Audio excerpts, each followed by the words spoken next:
अस्सलामुअलैकुम everyone, welcome to doctor Arshifa channel. कैसे हैं आप सब? उम्मीद करती हूँ सब ठीक होंगे। व्यूअर्स आज हम बहुत ही स्पेशल वीडियो आपके लिए लाए हैं। बहुत ही इम्पोर्टेंट टैबलेट के हवाले से आपके साथ डिस्कस करने वाले हैं व्यूअर्स। सो प्लीज़ आपसे रिक्वेस्ट है कि आप वीडियो को कंप्लीट देखें और स्किप ना करें।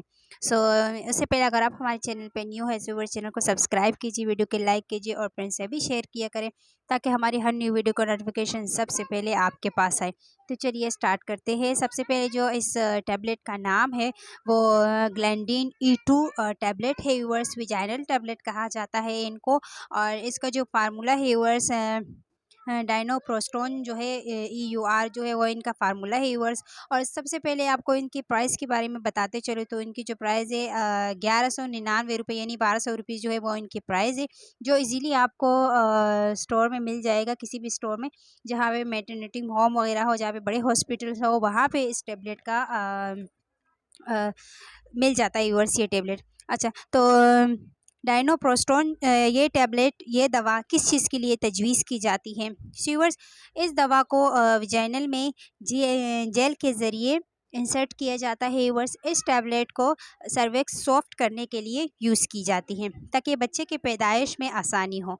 ठीक है व्यूअर्स, इंडक्शन हमेशा रात के वक्त दी जाती है क्योंकि इसके 3 डोज दिए जाते हैं। हर 6 घंटे बाद 6 घंटे के वक्फे से इसके डोज दिए जाते हैं। फिर भी अगर बच्चेदानी का मुंह ना खुले यानी सर्विक्स सॉफ्ट ना हुआ तो उसके बाद मजबूरन जाके ऑपरेशन कराना पड़ता है पेशेंट का। व्यूअर्स, इस टैबलेट से बच्चादानी पड़ जाने का खदशा भी होता है। जी व्यूअर्स, ज़्यादातर लोग सुनते हैं कि मतलब इस टैबलेट से बच्चेदानी पड़ जाते। जी बिल्कुल, क्योंकि ये थोड़ा सा ख़तरनाक है व्यूअर्स। तो इस टैबलेट से ज़्यादा तो यूज़ किया जाता है, बड़े डॉक्टर्स इसका यूज़ करते हैं। सो व्यूअर्स, क्लिनिक्स वगैरह में इसका यूज़ नहीं करना चाहिए क्योंकि जिस हॉस्पिटल में इस टैबलेट का यूज़ किया जाता है उस हॉस्पिटल में कंसल्टेंट बैठे होते हैं। ज़्यादातर इस टैबलेट का जो इस्तेमाल करते हैं, कुछ लोग जो गलत तरीके से इस्तेमाल करते हैं वो ये है कि जो मिडवाइफ वगैरह डॉक्टर्स जो होते हैं वो यूज़ करते हैं, लेकिन ऐसा नहीं करना चाहिए। जिस हॉस्पिटल में कंसल्टेंट मौजूद हो उस टाइम इस टैबलेट का इस्तेमाल किया जाए तो ज़्यादा बेहतर है। ये माँ और बच्चे दोनों के लिए ज़रूरी है। सो व्यूअर्स, ये दवा एक FDA से मंजूर शुदा दवा है व्यूअर्स, यानी ये टैबलेट। इस टैबलेट को इंडक्शन, लेबर और एबॉर्शन के साथ साथ नॉन मेटास्टैटिक गेस्टेशनल ट्रोपोब्लास्टिक डिजीज़ के लिए भी यूज़ किया जाता है।